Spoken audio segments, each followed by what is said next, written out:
First match of the day, Vivo Keyed Stars versus E1 Sports. Almost looks like esports. It's not. There's a one thrown in there. We're on Cafe. So operator bans rolling in, Nick. Ying, the most banned operator across most regions. Not really a surprise to see her go, especially on a map like Cafe.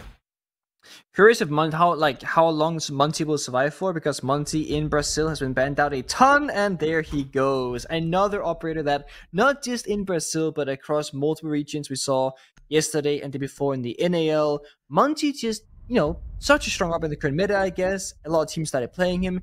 He gets banned off the table. Asami, we've seen this operator ever since she joined the professional play as well. She gets removed, especially in maps like Cafe. We can put up so many lines of side deny and just kind of secure those defender spots.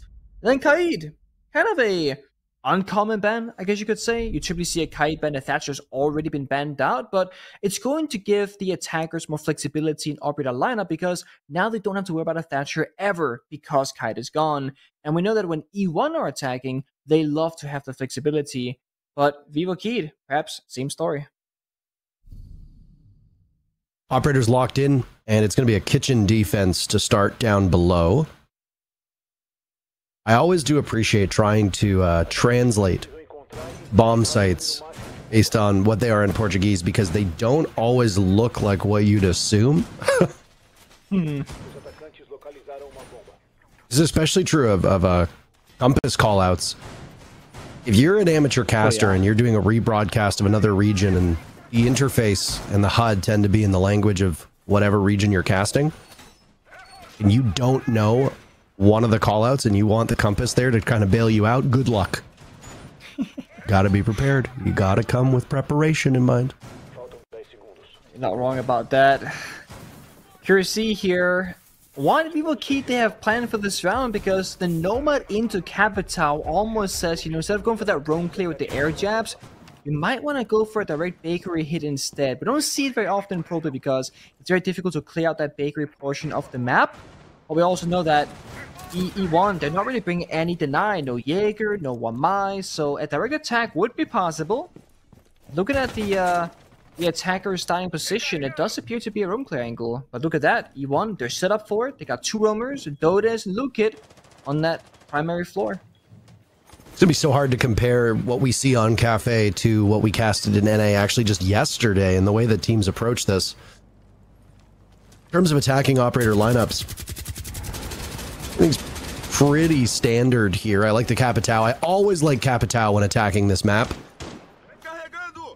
Really depends on how long Daffodil will last for, though, because this is seems to be a reoccurring problem for a lot of teams, is you have Capital and more of those entry positions, which for the utility that he brings can be a bit of a mistake. Speaking of early engagements, though, Hates leveling Sexy Cake. The Solus decides to swing over towards Piano Door into Cigar. It's not advised. I don't know if that's the best use of an operator who gains more value the later you go into a round, especially when you come to objective play. Solus is excellent at roaming, but additionally, very, very strong when the teams are pushing into the bomb site, especially in the cut and thrust of the plant. And I'm surprised that the roam players stick around from E1, but I mean, they have no choice. The bomb site here is very weak and very vulnerable, so you gotta try and find it out. Two members fallen so far. He's doing just Dodes, all alone on his own, no support whatsoever. Maybe he can make a hero play. E1 desperately needed. Oh, Dodes has gone unseen inside of reading. The clone that goes by, so there won't be any person-to-person violence. Final moment of this first round. Down by 2 on defense, with the attackers just dotting their I's, crossing their T's. If Dodes gets flushed out, it leaves just Raps and Astro on bomb site. The smoke on bomb site's a great operator to have. How does Dodes get these 2 picks? Lenda and Hornetau are completely vaporized. Suddenly it's a 3v3, and it looks like all the momentum is swung against Vivo Keyed Stars. Now it's Hates to fall. Dodes thought that there was safe passage over towards Brown Stairs. Turns out to be wrong. Daffodil and Gomez, the last 2 alive. And there's those perfectly timed gas canisters. Rap still has 1 in pocket with 15 seconds left. This is a tough prospect for Vivo Keedstars to find themselves in. They barrel towards the bomb site, but they're going to have to breathe in some of that gas. Barbed wire awaits the Ash as well as they see the silhouettes. Avidil only has a second. There's a big pick, but it's a 1v1 and the diffuser going down. Raps can stop it in its tracks, but Daffodil falls off instead of giving him the kill. First round goes to E1. What a hero play that was indeed. I mean, he played the patient game very well. You know he got missed drone. He just waved that perfect timing, and the line of sight that was open from that library wall into our dinings actually what got him that second kill onto the ace of Linda right here, and that ensured that he get a 1-for-2 trade at least. But winning this third engagement is just a cherry on top. Putting your team into a 2 versus 2 from what was a 3 versus 5 is incredibly high value. And I mean, we saw it, there's not enough time left, they can't drop the hatch, Toxic Pips are plugging up the smoke player of E1. They're forced to sprint through a barbed wire, just try and take that gunfight confrontation, and they trade! So timer is 0, last defender gets the freebie. It's a great clutch of a round for E1, but a very shaky start there from 60K and Lukid. Main pitfall for Vivo Keedstars on that round was inadequate droning. How do you send drones and a Yana through reading and not discover the Frost who's just crouched behind the couch? Like, it's not exactly a common spot to be in, but you'd think that given the effort that you went to drone out that main floor, and given that you had quite a bit of time after you got those first 2 picks, Vivo Keedstars would have been a little bit more thorough. Yeah, I agree with you. I guess you can argue that, you know, they've already killed 2 players. You get a little bit lazy with the droning because there's almost no chance a third guy will stick around. But, you know, those times when you're going to be a little bit lack of discipline is when it's going to bite you back. We might see a quick one here. Armor is ready and prepped. Lion as well to go with the gadget to follow up. Raps might find himself in a world of trouble in a moment here. Yeah, but the MPX to the test. Amaru right into reading is a very common prospect for a lot of teams. It'd be right, or into dining rather, and it would be right into the bomb site. There goes a nade onto white stairs. Gomez will follow it up, near-sighted by that dread mine. There goes Hates right on in, and he's got the shotgun. First kill technically goes to E1, but it's a trade back and forth, and the diffuser immediately starts being planted. We're a minute into the round. Defense coming out ahead though. Hates in a 1v4.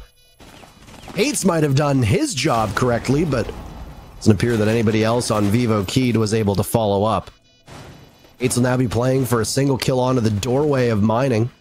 Doorway of mining. There goes the Valk. Reposition. SMG 11 in hand, but Hates is going to be shot from multiple angles. Nice shot. Astro getting on the diffuser. What was a 1v4 has now become a 1v2, but Sexy Cake using some of that secondary utility with what little HP was left of the Amaru. All the while Astro finishing off the diffuser. E1 looking cool, calm, and collected. Despite the change in pace for Vivo Keedstars, neither of those rounds break in their favor, and E1, they have a 2-round lead. That's the thing. Even though Vivo have yet to win a round, they've still done a great job of just changing things up, right? A slow round, a fast round, and what looked like a really well executed beginning of that round just ended in this brutal slaughter where Hates almost clutched it. It's down to that 1 versus 2, but he's not in the best post-plant position. Couldn't actually see the person even defusing it at the end. And this is Cafe. It's defender side. You're supposed to be doing well here. But I think E1 already now in their first game against Liquid, in the first 2 rounds now against Vivo Keyed, they're just showing their depth as a team. The operators they bring, they have such a good read on like what they should actually be doing in these rounds. Because we saw in the first 2 playdays of Brazil that not a lot of teams were playing Fenrir. Like, compared to how often we see it in other regions, both banned and played, there was a concerning amount of, like, lack of Fenrir, essentially. But E1 is one of the teams that just brings its operator almost every single round. They know how effective that gadget can be at shutting down injury points and favoring the defense, of course, with how you can punish aggression, essentially. And same with Sorry Solace. They know that Vivo Keyed, they rely on intel to make their decisions, so by playing in the Solace, they can figure out where that intel is, shut it down immediately, and just make Vivo Keyed right blind in these rounds.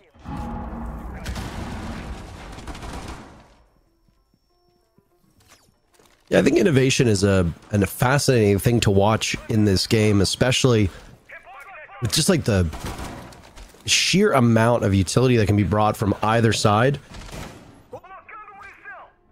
Yeah, they're obviously your comfort picks on this map. And there are certainly your comfort picks when it comes to certain teams and which operators they like to bring. But I feel like we see an awful lot of flexibility on the defender side.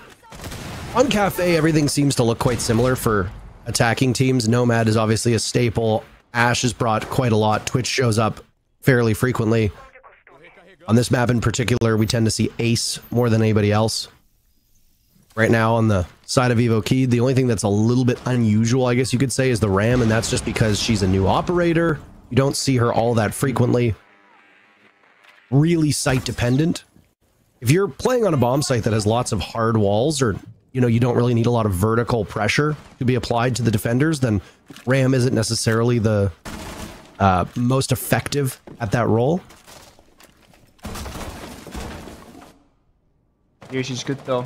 If they can control over the top floor portion of the map, which so far, Kid, they're very much locked out of the map currently. I mean, Luke Kid might be caught off guard inside the bathroom. Either sprint forward, gamble it, but no, they're ready and prepared. Hornetown gets that kill easily. But in terms of time, a lot of the clock's been burned down right now. Minute and 15 seconds left to go. Still got Dotas up above, but the moment Kid gets this control, that's when the gadget of Ram will just destroy that floor within 10 seconds. So they can take the time that they need to roam through this effectively. You don't have to worry about the timing and verticality. I mean, I feel like Dotas has Hornetown dead to rights here before getting droned out. Dotas has to fall off of that position, but you pointed it out. The time. Honestly, we're under a minute left in this round. Luke was the only casualty so far for E1. Evokeed have obviously taken their lumps. They're still chugging along. There go those boogie devices to tear open the floors. Make life absolutely miserable for the players playing down in the bomb site. It's the second round in a row that E1 will go towards this first floor, the second floor rather. Now you got me doing it. Now you got me calling it first floor and basement. Now goes Gomez. Dotas, who was roaming above, getting back to the bomb site. There wasn't much of the Ashe to finish up on, but it's gone either way. The clock is going to be the biggest adversary for Evokeed. They're going to wander right into the waiting arms of E1. Down goes Daffodil. Astro follows. Lenda 2. Now it's Hates. Dotas a big 3K on that round. Raps finishing it off with a shotgun blast on white stairs. Through 3 rounds, Evokeed stars are empty-handed. They're going to call their timeout. I don't blame them at all. In terms of kills, it's not even, but it's not as far apart as you would think. No. I mean, this is just E1's proactivity in these rounds as well. They're so far ahead of the plan, right? Like, they lose the early member, minute and 30 seconds of the round. They lose the opening kill, at least, of Luke Kid. And you're thinking, okay, they got the ram, they got over the floor quickly, etc. It wasn't looking too bad for the attacking side of Evokeed. But then you see that E1 are already in prime position. They got a person playing bottom white stairs holding that covered. Brown stairs is covered. They're flanking Reeds on top floor. You saw Sexy Cake just waiting on the red staircase for over 40 seconds for Nomad to jump on in. They had the perfect read on where the flank was being helped from and where the attackers were going to be trying to into that bomb site, and they shut it down immediately. And it's frustrating to play these rounds with Evokeed because strategically, things are going well for you. You're getting your map control. You're arguably getting to the stage of the round that you want to, get to that execute stage. And they even have planted in that second round of mining attack, but they've yet to win a round. And now we see that perfect bomb site rotation come out from E1, that 3-0. And you have 4 playable bomb sites on Cafe. So they can just kind of cycle through it right now. And it's a great spot for them to be in. And I don't even think that Evokeed necessarily have to change anything drastically in terms of operators or playstyle. They just gotta lock in on these final moments of a round, because Dotas right now is just doing so much work.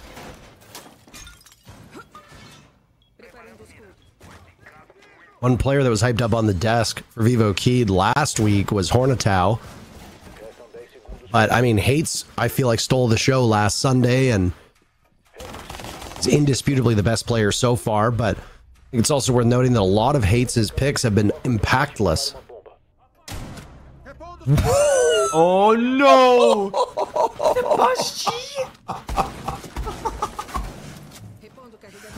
I mean, Hates' kills are impactless, but what are you going to accomplish in this round when you die to a Boss G spawn peek by Sexy Cake? You don't see that every day.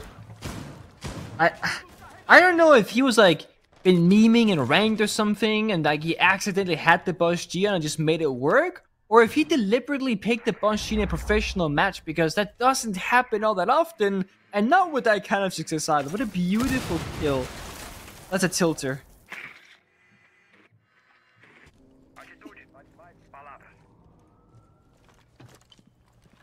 I'll be fuming by now. I would uninstall. I mean, I don't even know what I would do if I found myself in that predicament.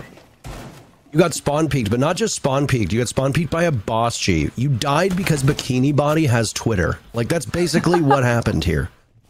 Oh. That's really what it boils down to. I guess there's always an upside to the first member dying above attack and defense. You get a permanent drone or slash camera, watcher on your team, essentially. So if you have drones in good positions, those will get maximum value. And only 3 drones have been shot from the side of E1, so Vivokid, they got a ton of intel to work with, but they're not really moving the drones up that far at a time. Kind of leapfrog in this round. Drone a room, one guy takes it, move up, then drone the next room. And it's a very safe way to go about it. But it's not necessarily the quickest currently with how they're approaching it. And that's because they're simply fearing every single corner. Because what happened last time? Dodis went undroned in library and picked up 3 kills in quick succession. So now Vivokid, they got that mental disadvantage where they are so afraid of the sheer possibility of a guy roaming. But there isn't one. They're all on site. Seen E1 be very effective on the roam, and then we also see them do quite well. They bunker down, but I will say, haven't really seen a lot of times where this E1 team has needed good anchor play. Some mistakes made by Vivokid. That grenade was a good example of that, but Hornatow follows it up, fragging on his own. It really should have been a relatively easy nade. In terms of thrown gadgetry, Astro's better with the Nitro Cell. Out, down goes Lenda. Advantage goes back to E1. Just under 30 seconds now for the attackers to get in, and they are not very well equipped. Hornatow is also on a single point of HP. I imagine there'll be goo mines littering the way, but 2 in the pocket of Lucan as he dies to Gomez. Not exactly the engagement you want to take. Nearsightedness over by Kochek. Astro picking up 2 very fast kills. That's 3 for him. With his gun, and well... Alright, there was a goo mine the foot of Gomez, and even though Lucan is dead, he will have his revenge. 4 in a row from E1. This team, world beaters at the moment. Making my pick look a little bit foolish, but they are just biding their time, waiting for Vivo to walk in. That is so disgusting. Disrespectful. I love it. More of that, please. Oh, but it's just... I hate just praising one team the entire time, but like, E1 are just so good. Like, they always punish Vivokid every time they kind of get something that they want, right? Okay, they want to get Freezer Ball opened up, and then, what happens? Ace dies to C4, tossed above the breach because the Ace went onto drones. Like, every single time they do the right thing, E1 are just punishing them immediately. And you can very evidently tell in that previous round that E1 Esports, or E1 Sports rather, are completely in their head. They're droning everything, double, triple checking, they're getting spawn peaks, C4 over walls. Like, Vivokid are quite literally looking like they're questioning the sheer basics of Cafe right now because of how much they've been punished in these rounds. It's beautiful to watch, really. And I worry for their mental in terms of, like, how far can they take this? Are they gonna roll over and it'll just be like a quick 6-0 in the first half? Or will they just start actually pulling something crazy like they tried to rush in that round number 2? Even though it didn't work, they were going for those kinds of plays. Now they look rather passive, like they're a bit afraid of taking that risk. It's the first cocktail defense so far that we've seen. Vivo opting for the kitchen mining reading cycle for their 3 bomb sites. Mining showing up in the second round is a bit peculiar on a map like Cafe because we don't see it with that much frequency. One thing that E1 has not been very proficient at is getting those very first picks. Yeah, they did it in the previous round, but that's the first time that we've seen E1 get the first uncontested blood drawn. Vivokid picking up where they left off. They get pick number 1 in round number 5. Sexy Cake is gone. Again, that's the Soulless who gets a little bit too aggressive and gets picked off early. We saw this all the way back in round number 1. It didn't really seem to slow E1 down on their defense. But again, Soulless is an operator whose gadget allows you to gain a ton of intel and a ton of info very quickly and can be really helpful, not just on the early entry when you're getting the information about where people are droning, but more importantly, when the execute happens, Solus can be quite critical. Given that this is a cocktail bomb site, putting Solus down on that second floor underneath the site can be often enough to stop them in their tracks. There goes Astro. So far, the guns for Vivokeed working out. Perhaps only a single kill. That one was fast. Vivokeed finally getting on the board. Took a little bit of time, but they win round number 1 for them. 5th round overall in the game. One more opportunity for E1 to try and seal the deal. Push themselves into an excellent position. For Vivokeed, their very last attack. Look good. They had that confidence. There was like 3, 2, 1, let's push. But also, I think there's a very big reason why E1 didn't opt for that top floor bomb set until that very moment, because it did look like they just didn't have like a clear win condition of how they were expecting to win it out in that round. They didn't really have verticality, didn't have any C4s in play. They lost the Solus, of course. We see that's unfortunate, right? Maybe the Solus would have changed things around. But that top floor bomb site is massively or in large played around the repels on the CEO, or the CEO, I keep saying that, the cocktail window like we saw in that previous round, and there isn't a whole lot of counterplay on window repels for defenders, besides jumping out, going for crazy swings, maybe getting lucky with the C4. And E1, they like those stable, consistent ways of playing the game where they can move around instead of those like multiple layers, the front line, the second line, and the back line. That will be the bombs at the end, of course. And kind of trickster their opponents a bit.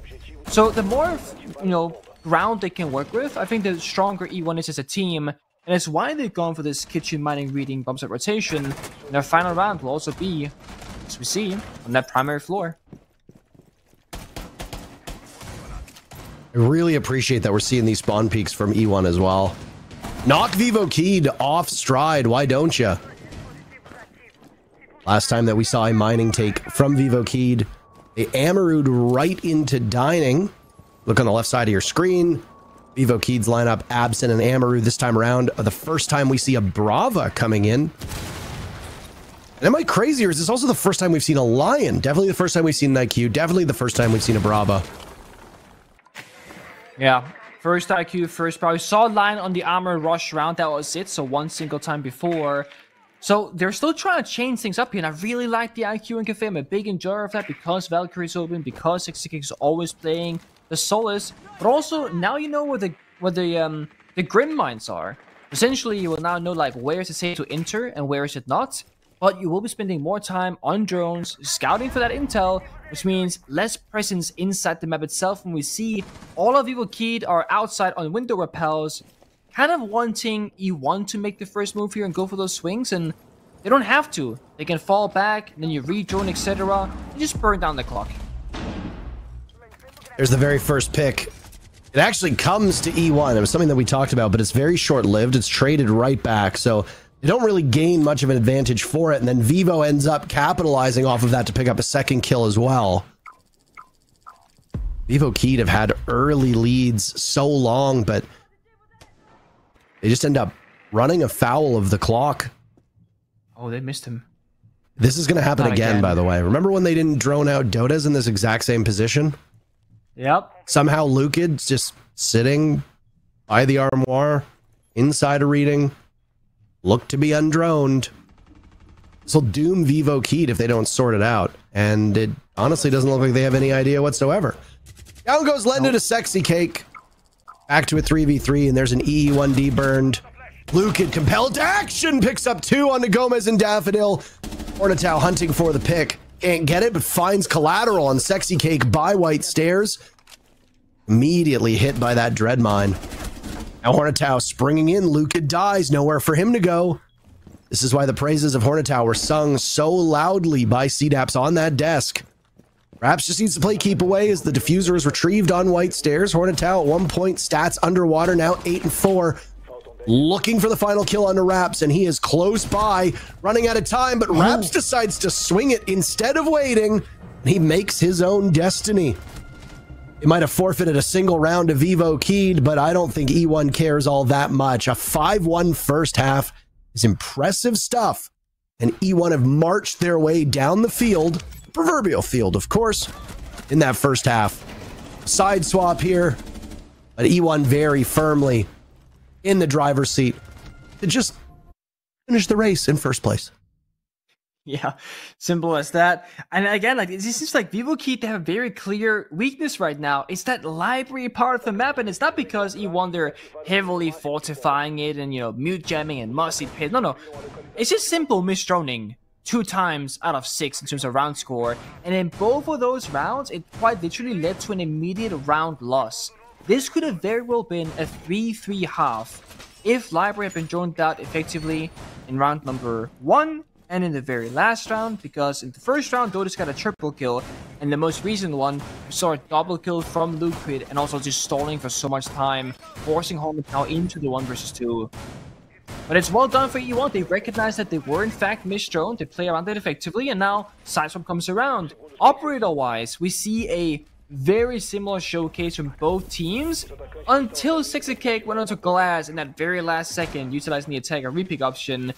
And a Glass on a kitchen attack is not super common, but it seems like E1, they just have this mentality where it's like, oh, somebody wants to like do something crazy, let's go for it. 60k playing Boss G, ACOG on the Vigil, now playing Glass and Cafe. Rap shuts down the spawn peak from Gomez supposedly somewhere across the map as well, so already now in the first 25 seconds, E1 are already in the lead in this round. How is your Hibana killing a Goyo in the first 30 seconds? What is going on here? That is far from normal.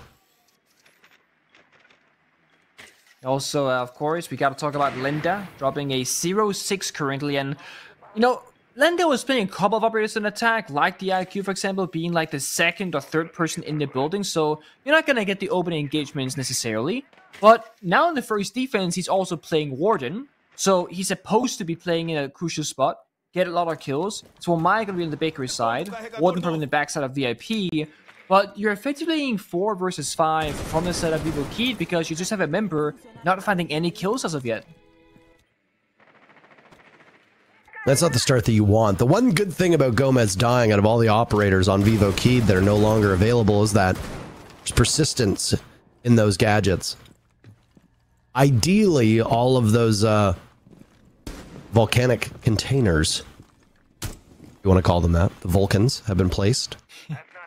So that even if Gomez dies, you don't lose any utility. Imagine if that had been Hornetau who died first, or even potentially the Wamai of Hates. You're losing gadgets that are integral and take time to get in the case of Wamai, or gadgets that you can't use once you're dead in the case of Hornetau. Doesn't look like there's much of a roam from VivoKey as they're bunkered up inside of the bomb site, which is allowing all of this soft destruction on the 2nd floor to go into effect. All the while, they know the read of one player, that's Hates, inside a bakery, being watched by the Twitch drone. Completely unaware. Oh no. Astro's going to go on the upside down rappel. Lose it! Oh. That's not ideal. There's a follow-up grenade by Lukin that takes him out. Imagine if that had happened before Astro even engaged. You might have been able to keep Astro in the game. That's a good point.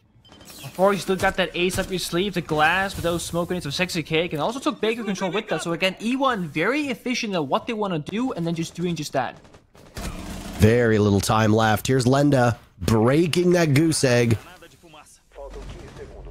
Smoke will go off, and Sexy Cake continuing to inch forward, but Lenda's prepared and ready for this. This should be an easy win for him. It is not a puzzling affair, but amidst the smoke, Hornetau takes him down. He's traded out by Dodez as he lit up the Hibana. E1 6-1. Single round away from putting this one in the bag. So good.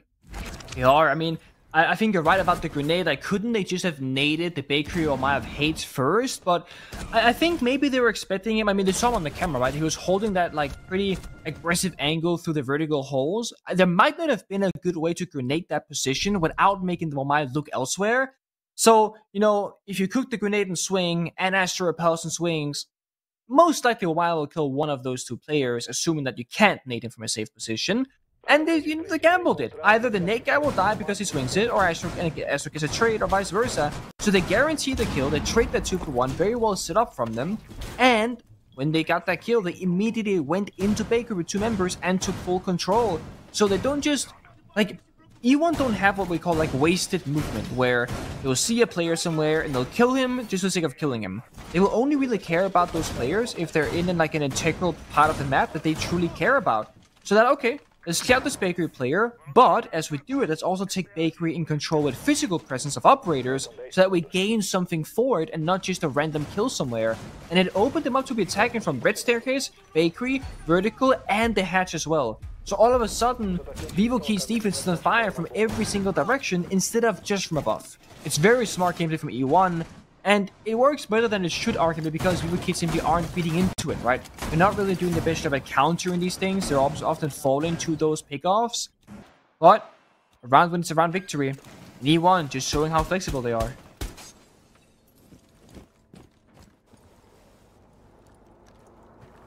Who's the idiot that put Vivokeed Stars as the winner of this match? That's the real question. Oh boy. Don't I look stupid? It was a coin. Oh wait. It was you, Parker. It was me. Even the coin said he won. I mean, I don't want to say that Vivokeed are a bad team because they're not. They've had a great first 2 game play days. 7-3 against Mabea on Chalet. 8-6 against Liquid on Bank. They are a good team. But E1, we have only seen them play once against Liquid, 7-2 on Oregon, and, you know, we were like, wow. Dang, we were like, E1 are a phenomenal team, but they played 1 game, right? Well, the more games E1 seems to play, the better they are looking. I mean, again, they just find the openings, they have the answers time and time again, and they don't die to those small trickery things like the vertical C4s, oh my. But they do die to the swing. I mean, Lenda read that one perfectly and knew that there was a second grenade coming, so why not push that position? No more nades available. Lucat has used both of his. Gomez dying first again for Vivokeed Stars. Took a while for E1 to respond, or rather E1 to lose their own. There goes Astro to Hates. I don't know what's been going on with Astro recently, but he has looked like a shell of himself in a lot of these matchups. This is a player who used to be able to absolutely overpower his opposition. I don't know if it's just the role they have him playing on E1. I'm not certain if maybe it's taking more time for him to gel with this team, but certainly doesn't look the way that he used to. Hornetow, and I believe that was Sexy Cake, getting involved in a bit of a fracas as Hornetow drops through the hatch. The bomb site is not upstairs on the top floor, even though you might suspect that given the way that it was held by Vivokeed. It's a reading defense. The top floor is going to be integral to the execute, but not because they need to get the diffuser down in that part of the map, but because you need map control. Final 40 seconds. Advantage right now for Vivokeed. Raps holding on to the diffuser. I'm assuming reading is going to be the intended target. Affodil's prepped and ready for it. Over by Laundry. Down goes Raps. That's diffuser too. Now picked up by Sexy Cake. Have control inside of reading, but all members of E1 falling like dominoes. It's pretty much a block of... it's a block of Vivokeed on the score sheet. They get 3 kills in a row. No fight back from E1. There's still life. But man, oh man, Vivokeed are going to have to run the absolute gauntlet to get back on the same footing as E1. Yeah, if they lose a single round, it's game over. They gotta win 4 in a row just to go into overtime. And I mean, it looked like a good start for E1. They get the opening kill, but then Astro actually just walked into Pill and just outright died. Like a bit of a puzzling situation. No drone, no follow-up, no trade, etc. And then it just looked like E1 was running kind of blind. They didn't really drone from that point forward. They're kind of like blind guessing as to where they thought the defenders were going to play from. And they also messed up the vertical play. The sledge did not open up the floor above Laundry itself, so we saw Daffodil just kind of hide inside Laundry and get 2 kills. One on the entrance to the bomb site, and one, of course, onto Sledge on the vert shortly after. So just really small mistakes being made in that round that are a bit silly, to be honest. But if you're E1, you know, you're gonna force Vivokeed onto an uncomfortable bomb site at some point, unless they can play every single bomb site flawlessly. All E1 needs are for Vivokeed to make a few mistakes, and that's it. Game over.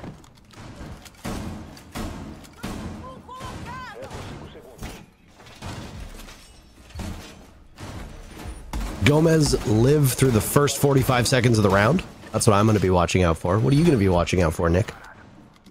Well, I'm gonna look at Astro because I agree with you. He's not really playing the usual role that we're used to seeing, and his performance in the numbers and decision making also hasn't been, crystal clear and 100%. I just want to see Astro get more value in these rounds. Whether he's playing the Twitch or the Florist or any other operator, I want to see him get to use his gadgetry before he fully commits to a play and dies with utility in pocket. Because the great thing about E1 is that, and to be fair, I think this was most Brazilian teams, the rosters are so stacked with talented players. You don't have your typical, oh, this guy can't shoot straight, this guy can only drone, yada yada. Everyone is so capable. You don't need Astro to make a hero play anymore. That's not the case at all. Anyone could do that in E1 roster. So I want to see E1 just take 20 seconds extra. Like right now, we see Astro using his Terror drones to do some self-destruction, down the hatches, down the sky, gain some information, and then E1 can set up these early stages of the round and then make something happen. Whereas we saw previously, they just kind of pushed that go button a little bit too soon.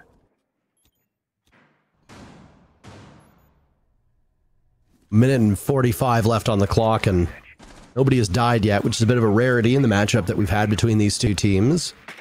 Have to think that that benefits Vivo Keydstars at the moment. But with how unpredictable this matchup has been, and how unpredictable this stage has been, actually, especially with E1 Sports being the team that I don't think any of us saw coming, can't really make any predictions here. Both Raps and Luca taking some damage for E1 is the only real bit of action that we've seen up to this point. Vivo Keyd are lined up and ready for somebody to rappel through windows. They're not moving. Not. They're waiting for the setup. Well, what is the setup exactly? Like, the read here is hard even for me, and I have the overview. Like, they can't make a play with this. The grenade goes out, the Florist turning setup, but where's the follow-up? Where's the manpower? The physical presence? There it is. Down the skylight we go. And they just drop on in, taking engagements. Gomez, kill number 1. Astro finds nothing. The Nitro cells. So successful.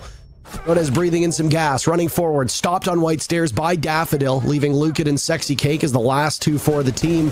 Lukid doesn't want to necessarily take that engagement. Looks the wrong way. Sexy Cake goes.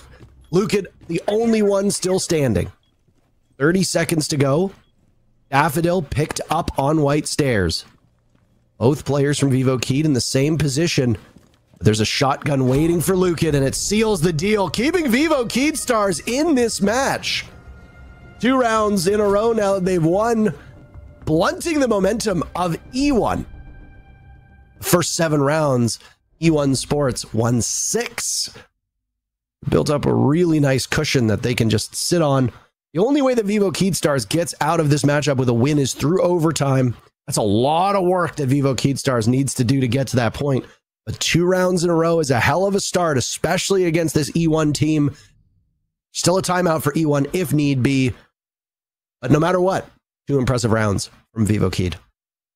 Oh, very much so. I mean, that previous round, the setup vertically was beautiful. 2 C4 kills happened as the first 2 opening kills for them, all done vertically. So it's almost like Vivo Keyd baited them in, right? Nobody exposed themselves, no one died with grenades, etc. They forced E1 to make that first move, to go on the offense and push on in. And when they did that, 2 C4s are primed and ready with those Valkyrie cameras. They got 2 kills, 1 each, and then again, E1 is just stunted immediately. They can't really do a whole lot, and I think the mirror windows and the utility game from Vivo Keyd are a big part of that. And you look at this right now, they're basically quote-unquote hiding behind that bunch of utility. Whether it's going to be deployable shield now, the mirror windows, the castle barricades, Fenrir's Grim Mines as well. Every single area that E1 is going to be fighting for in terms of like physical man presence on the map, they have to fight guns, establish crossfires, and deal with all that utility. And I think it's why Luke is also going to go and play the Brava. It helps you a little bit with some of that gadgetry to make things easier. And we keep seeing Sexy with these like funky operators, right? We see the Bush Chiviccio, we saw the Glass for a single round, we saw Gridlock now in this one. And normally when you see a flex operator like the Gridlock or the Glass, you'll normally see that being the entire kind of like driving force behind the strategy of the round. But that doesn't seem to be the play for E1. They very freely pick up these operators, and they don't necessarily go into this going, oh, we really want and need to incorporate them into the strat one-to-one. We just want to play them to have them available in case we need them at some point. I really like seeing the Gridlock. This is an operator who actually has some value on Cafe, and we've seen before used by teams in place of that Nomad, especially if you're going to go for a hatch drop. Yeah. An attempt to open up the castle barricade by Dodez. Grenade in hand does not work out. He's just like me, for real, for real. It can be tricky with the cooking time if you're not experienced, but Dodez is, so it's a bit of a whiff. Have to use some X-Kairos to what sounds like open up that barricade.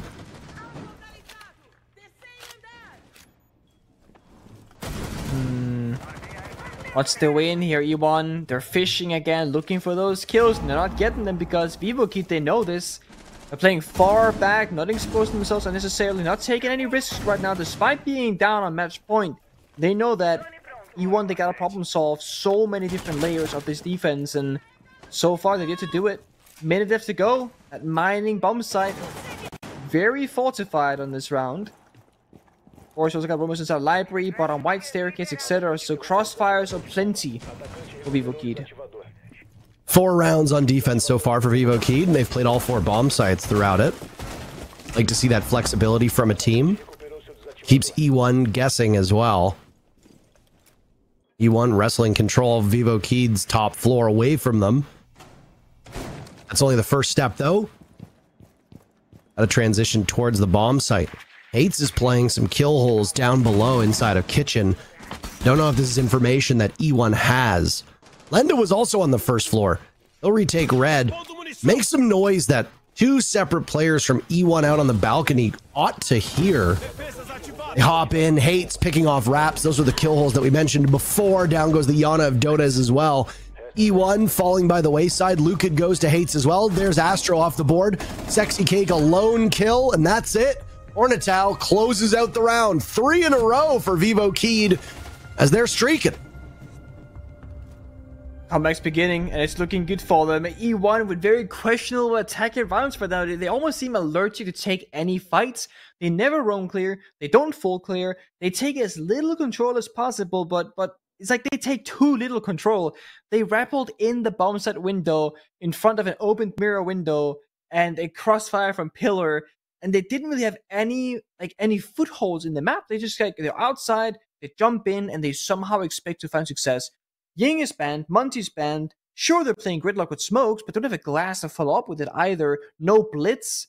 Like, they could just say, okay, let's pick up blitz, still could be lying, try and get some roaming kills, etc. But no, they're going for these really abstract outside the building executes, which simply isn't working because VivoKid, they're not aggressing. They're doing a great job, just like doing nothing essentially. They recognize they don't have to do anything really in these rounds.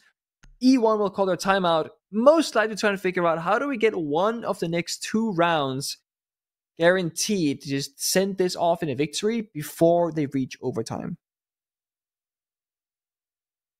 Frustration begins to set in for these teams, but again, you built up such a lead for E1. It can evaporate, obviously, in an instant. This is an incredibly defender-sided cafe at the moment. Only 2 of the 10 rounds that have been played have been won successfully by the attackers. Obviously, there's a lot of work that you need to do in order to break this defensive stalemate that we seem to find ourselves in. Teams usually have quite good success after calling a timeout. It didn't immediately pay off for Vivo. They ended up winning it the round after that. It was the only round that VivoKid won on attack. E1 won their very first attack, which honestly, looking back on it, was critical. You lose that round, not only have VivoKid won 4 in a row at that point, but they would also be tied 5-5. E1 need to beat the number that VivoKid did on their own attack. 2 rounds on attack doesn't seem like that tall of a task, especially on this map. That's the magic number for E1, or else you end up going to overtime and you gamble on those 3 rounds going in your favor. At that point, though, VivoKid stars will be very motivated. They'll be in better spirits than you almost certainly. You can probably speak from experience here that if you're up 6-1 and suddenly it becomes a 6-6... Oh boy. There's some frustration that sets in. Yeah, absolutely. I mean, again, confidence is such a big thing in this game. Having the confidence to walk in, take the gunfights, make the right play, believe in the play as well. And when you have a big lead, you're laughing a little bit. Now this is an easy game, you know, haha. But then all of a sudden, you know, 6-2, 6-3, 6-4. All of a sudden, overtime. What are we doing wrong, boys? We ain't fixing it. So the worse this gets, well, literally, the worse it gets for E1. Vivokid, of course, done a great job just shutting them outside the building and not giving up any early kills in these rounds, because that was Vivokid's weakness when they were on the attack. They would often, sure, get the opening kill, but they also lose somebody shortly after, not being able to convert that advantage into much of anything in those rounds. Now it's just E1, fighting that same struggle. Attacking Cafe is very difficult, especially with that Monty and the Yingban. Leaves you very little tools to work with that you usually would have. And E1 is here, not really keen to get inside the building. They got the smoke grenades, try and get that single wall opened up, but it keeps getting denied by a mix of a Warden with the smart glasses and the impact trick from Hades. Astro's had some struggles to find kills so far. They will continue. Vivokid breaking the no kills that we were on. Down goes Astro. Twitch drones not effective. Astro not finding the score sheet the way that he wants. Tied for last on the team with Raps. Raps, though, playing those support roles. The fact that you have Astro as one of your main entries going 4 and 9 is just simply not good enough when it counts. No. And again, like, he doesn't have drone support. Nobody's there to help him out. And now the vertical play happens. But, like, they have so little time. They've lost a player already. Where was this earlier in the round? Vivokid, they haven't really been roaming in this round in the first place. So the map was in, you know, fully for the take of the attackers. They just didn't simply take it. Yellow ping is good here, but look at this. Daffodil just doesn't move an inch. He knows he's safe in this corner. Jodas has no support as he looks for a kill inside Bakery. They've got the reads, you're correct. The yellow pings show them where these players are, but you have to capitalize off of that. There's two separate players from Vivokid who get in on the fun. Jodas is gone, Sexy Cake falls. Now it's Lucid gone as well. Raps, last man standing. On red stairs, slaughtered by Daffodil. A flawless round by Vivokid right after E1 takes their timeout. And all 12 are needed. 4 rounds in a row for Vivokid to close the gap. This is as close as they're going to get. Now, when you're building this comeback for Vivokid, there is also, of course, the fear of losing that starts to settle in. Because when you're down, you know, 0-5, 1-5, whatever, you're not supposed to be winning. You don't have a lot of pressure upon your shoulders. You know, what's done is done. But then you start picking up all these rounds in a row, things are looking very good, and now the nerves are, guys, we might actually do this. It's winnable now. It's the same when you're like in a 1 versus 5 clutch. You're like, nah, I'm not gonna win this. You get 1 kill, you get 2 kills, and all of a sudden, you start feeling a little bit shaky because, oh boy, what wasn't a winnable round before, all of a sudden, that you should be winning it out. So when it comes down to that 1 versus 1, or in this case, that final round that Vivokid would need to force overtime, this is when it's going to be the most challenging for them. I like the Orbiter lineup though, because they're bringing a bunch of different tools here. Hates now on the Captain Traps, hoping for some easy kills up above. If E1 they speed up the pace for some reason. The Mute Jammers to deny the drone information for E1 and the entries, which they have been struggling with historically on the attacking side. And the Goyo, just a staple being brought almost every single round. Stalls the time, air deny, plant deny, a great operator all around the board there. In E1, they've tried many things. Nothing's worked so far. For this round, they're back to a good old staple. Nomad, the IQ, of course, try and counter some of that utility. And Astro, again, still the player I'm looking at. Some puzzling things happening in these rounds. He spends a lot of time on drones, but again, they don't really get to act upon it. We're spotting out this jammer, but no one's really there to deal with it. They have an IQ as well. We don't need to know the jammer is there currently. But at least they got a drone on site they come up with later, if they get there. Question is, will E1 get in the building within the first minute and 30 seconds? Or will they try and just hope that Vivokid swings into their line of sight?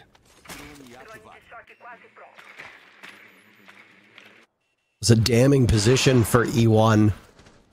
Exciting match for us, and the unpredictability really does only underscore how competitive this can be. Desk mentioned that in their initial matchup, albeit under a different organization name at the time, or lack thereof, E1 fell in a best of 3 to Vivo Keyed. Best of 1s are far less predictable, and sometimes, I hate to say it, sometimes the worst team does win in a best of 1 for a variety of factors. More maps you play, typically the more consistency you will find in those matches and in those teams. But here, it's not over yet. There's still plenty of time. But E1 just have not been able to find really any bright spots over the last 4 rounds. There's one. Hornets now deciding that, hey, maybe playing by the window is not the worst idea. Tied with hates for most kills on the team, but more importantly, that's your smoke off of the board. E1 getting the opening pick is a huge sigh of relief for this team. And the pressure again, you know, that small misstep, all of a sudden you lose the smoke. Now time opens up for E1. They just spot themselves another 30 seconds because no toxic babes on the map anymore. But again, the pressure is still on Vivo Keyed's side. They have to make the right decisions. They gotta make them right now. E1, they're breaking the floor. And they got their eyes on the bomb site next. So as long as time ticks down, that means E1 is progressing. But also, of course, Vivo Keyed can just simply kill the guy planting. They can also win on time. Astro again on cam, setting up the flank cam. This is E1 just doing their diligence and also planting right now off pace. I can't believe they don't know this. Lenda attempting to walk in, gets gunned down. Down goes Rap, so diffuser not planted. Defense coming in spades, but now it's Gomez, the man who died early in the first 2 rounds. Beheads Lucan on a great shot. That prompts Sexy Cake to get off the diffuser. Gomez just scrambling upstairs to make something happen. There's a litany of kill holes, but you have to pick the right one. He sees it and manages to shoot away at the diffuser, but the case is already down. Gomez in a very bad spot, and he's finished off by Dodez. It's as close as you could get, and it was a valiant effort, but ultimately, E1 stick the landing. They get their 7th round, and they win the match. It almost looks like E1 could simply just say, you know what? We want to win right now. We're going to go for it. Out of nowhere, when it matters the absolute most before they enter OT, they flip that switch, they get in the building, they get the opening kill within 30 seconds of taking top floor control. They plant the diffuser off pace out of nowhere, and his daffodil time and time again, always buying time for his team, always making it more difficult for E1 to progress in those rounds. But again, go back to that early death of Hornet Town.